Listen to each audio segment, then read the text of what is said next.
செய்திகள் கொடுப்பது 7S maths news. Tiruppur மாவட்டம் பெருமாநல்லூர் சந்தைக்கடை இலங்கை தமிழர்கள் மறுவாழ்வு முகாம் புதிதாக குடியிருப்பு கட்டிடம் தருமாறு கோரிக்கை.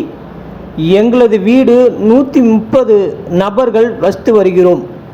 மிகவும் பழமை அடைந்த நிலையில் உள்ளது. நாங்கள் புதிதாக வீடுகள் கட்டி கொடுக்கும்படி ஏற்கனவே பல முறைகள் மனுக்கள் கொடுக்கப்பட்டுள்ளது. இதனால் மாவட்ட ஆட்சியாளரிடம் இலங்கை தமிழர்கள் மறுவாழ்வு முகாம் மனுக்கள் அளித்தனர்.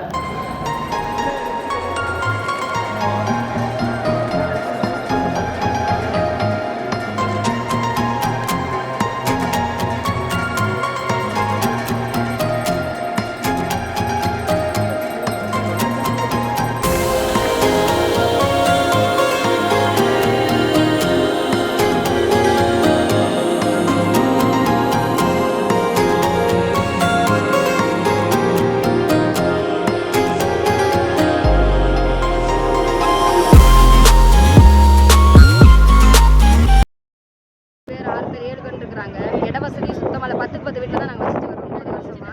டிச்சு தண்ணி கழிவு நீர்லாம் உள்ளே வருது. மழை வந்து செவரெல்லாம் ரொம்ப மோசம் இருக்குது. மரங்கள்லாம் நடுவிட்டு வந்து விழுந்து சீட்டெல்லாம் உடஞ்சி பாலடைஞ்சு கிடக்குது. அதனால் எங்களுக்கு ஒரு வீடு கட்டித்தர சொல்லி நாங்கள் வந்திருக்கிறோம். பல தடவை நாங்கள் இங்கே வந்து நடவடிக்கை கொடுத்துருக்கோம். மனுவெல்லாம் கொடுத்துருக்குறோம்.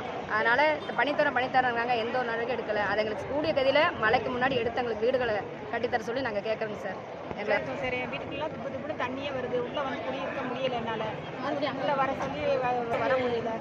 அதனால இந்த வீடு ஏதாவது ரெடி பண்ணி கொடுத்தாதான் எனக்கு வந்து வீட்டில் குழந்தை எல்லாம் தலைவலியாக